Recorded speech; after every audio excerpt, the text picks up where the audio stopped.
Breaking news now on KCAL9 News at 4. The president of the Academy of Motion Picture Arts and Sciences is facing sexual harassment allegations. KCAL9's Jeff Nguyen is live in Beverly Hills with the Academy's response. Jeff? And we are outside the Academy right now where an investigation is going on against the president following a series of sexual harassment claims. Let's go ahead and show you a picture of the man about whom we are talking. This is John Bailey. He was elected to lead the Academy of Motion Pictures, Arts and Sciences in August, but his tenure has been marked with a historic shift in the film industry with the Me Too and Time's Up movements, which have focused on combating sexual harassment. Now, that came in the wake of reports of sexual harassment allegations against former studio head Harvey Weinstein. Well, now Variety is reporting that 3 women filed claims against Bailey on Wednesday, and at this point it is unclear whether the accusers worked with Bailey at the Academy or whether they interacted with him during his career as a cinematographer. The Academy sent us a statement earlier, but first let's hear from Variety and the reporter that broke this story.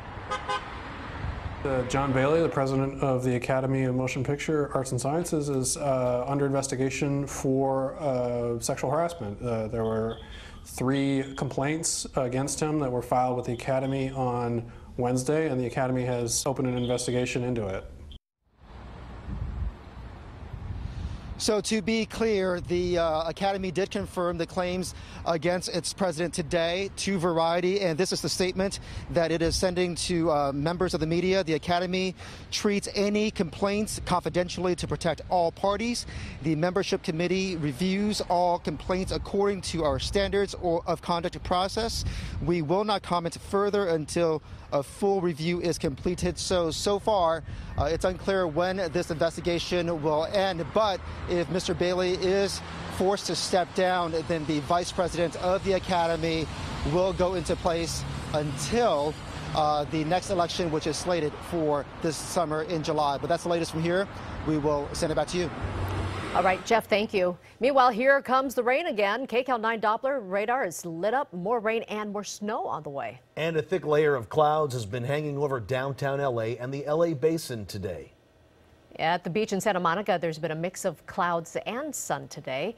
Meteorologist Markina Brown is tracking all the conditions for us. And Markina, when is the rain and snow going to get here? Well, we're going to see that as we head toward later on this evening, Juan, and then it's going to go through the course of the evening. We get a little break before we'll see yet another storm make its way into the Southland.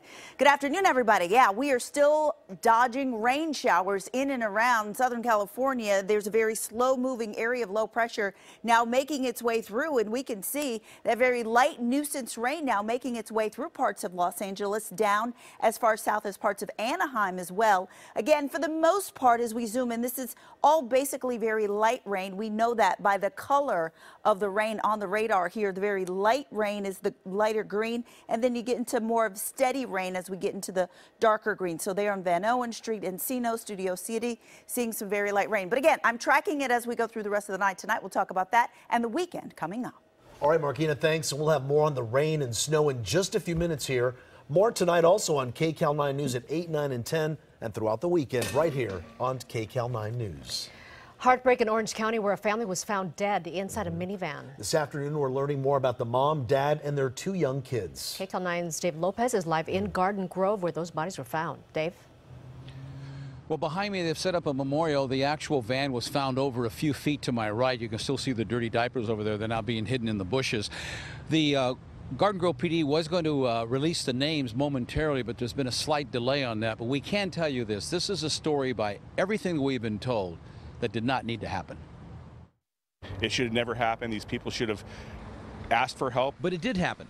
And according to Garden Grove detectives, family members told them that the man who was found dead in this van, along with his wife and 2 young children, had told them, "I'm okay.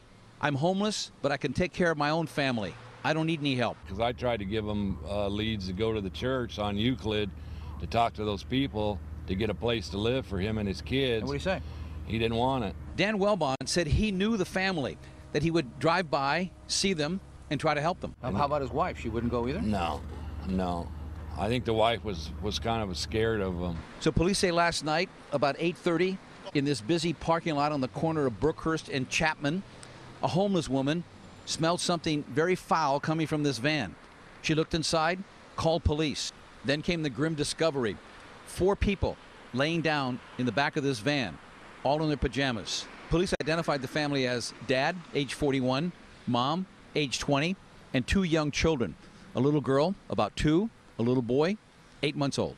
Police say all died possibly from carbon monoxide poisoning, and they had been dead for at least 2 to 3 days. When you heard about this, they don't hit your radar, nothing? No.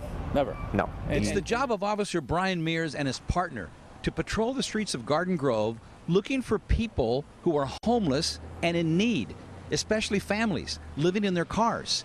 But he never once heard about this situation, and if he had, even if the husband had refused help, he said, the children would have been taken away. We've placed easily 40 to 50 people in shelters. He probably had a pride problem. You know, we don't. And you run into that a lot. We do. Yvette Ahlstrom of the Illumination Foundation, which finds places for homeless families. She said help was there, but from all indications, the father of this family didn't listen.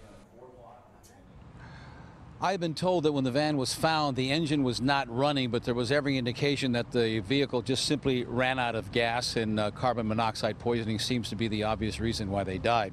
Someone else told me that the man was always a fixture inside the nearby CVS store, and that he was sort of an imposing type of figure with a lot of tattoos, had a gruff personality, and I was told that whenever he would come by, the other homeless men would look at him and go the other way. Back to you in the studio. Dave, thank you. The clock is ticking for some of the homeless people who were moved from an Anaheim riverbed encampment to motels. Some of the 600 vouchers expired this weekend. Those people were given referrals to other shelters. Also tomorrow, a judge is holding a hearing on a lawsuit against the homeless removal. In an unusual move, he's holding it at Santa Ana City Hall so that various cities could also voice their input. An arson investigation underway in Inglewood after several cars went up in flames. This happened in an apartment building carport on South Doty Avenue. That's very close to the site of the LA Rams' new stadium. The fire started before 3 this morning. No one was hurt. One person, though, has been arrested.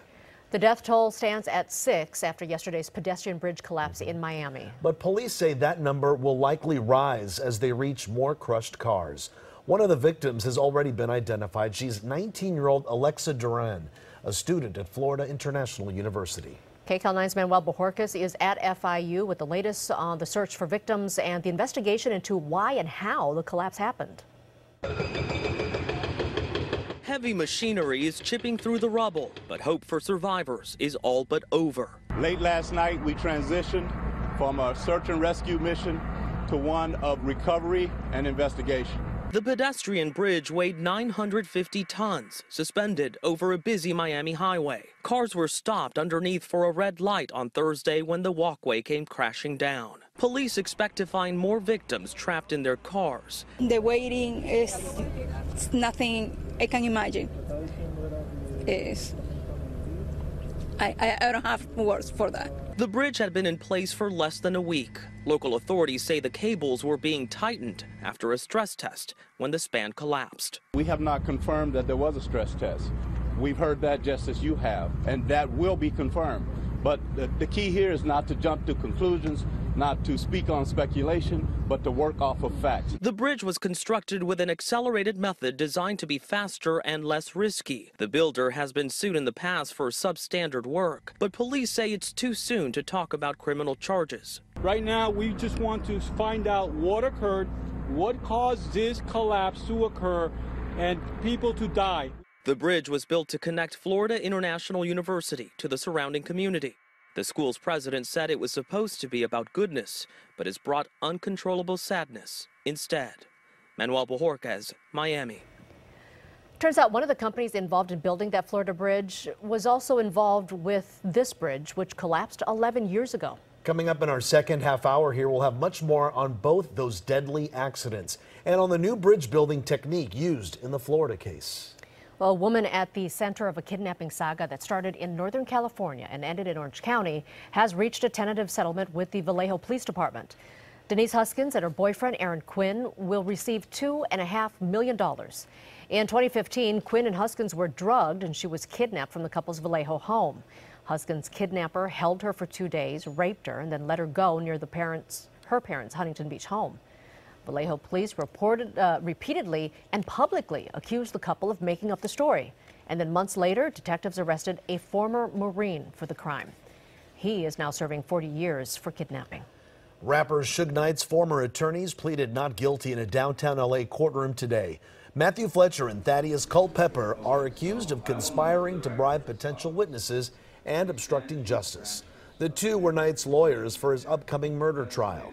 Knight is charged with running over two men in Compton in 2015. One of them died. The revolving door at the White House could start debating again very soon. National Security Advisor H.R. McMaster is very likely to lose his job, and there are more rumors that more will follow out the door. KCAL9's Mola Lengi is at the White House. The White House is busy trying to extinguish rumors President Trump is ready to fire more staffers. We don't have any personnel changes at this time. Chief of Staff General John Kelly met with reporters Friday morning to try and dispel the notion he's resigning. And the White House shot down stories the president will soon replace National Security Advisor H.R. McMaster. The president said that it was not accurate and he had no intention of changing, that they had a great working relationship and he looked forward to continue working with him. Despite reassurances, both administration and congressional sources tell CBS News McMaster is at risk of losing his job. McMaster, a three-star general, and President Trump never really gelled. Former UN Ambassador John Bolton is a leading candidate to take the position if the president makes a change. McMaster did meet with President Trump at the White House Friday. This White House has already seen big changes with more than 20 senior staffers who have been fired, resigned, or reassigned. Mola Lengi, KCAL9 News. Well, just as Russia is in the middle of a spy scandal, one of its spy ships is now docked at Cuba. The Victor Leonov is in the port of Havana. It's a high-tech spy ship armed with missiles. The ship makes regular visits to resupply in Cuba before continuing intelligence gathering operations off the U.S. East Coast. A day of fun on the slopes turns into a nightmare.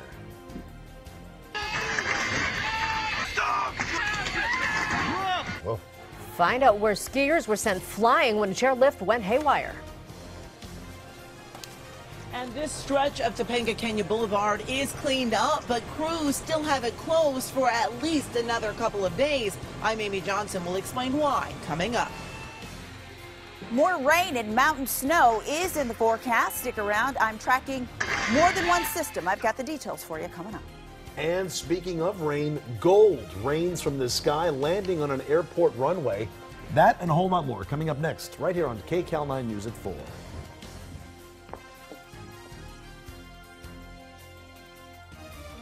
Already following CBS LA on Facebook? Follow these steps to make sure you continue to see our stories on your news feed. First, click on the triangle pointer in the top right corner of your Facebook page. Select News Feed Preferences. Then click Prioritize Who to See First and select CBS LA.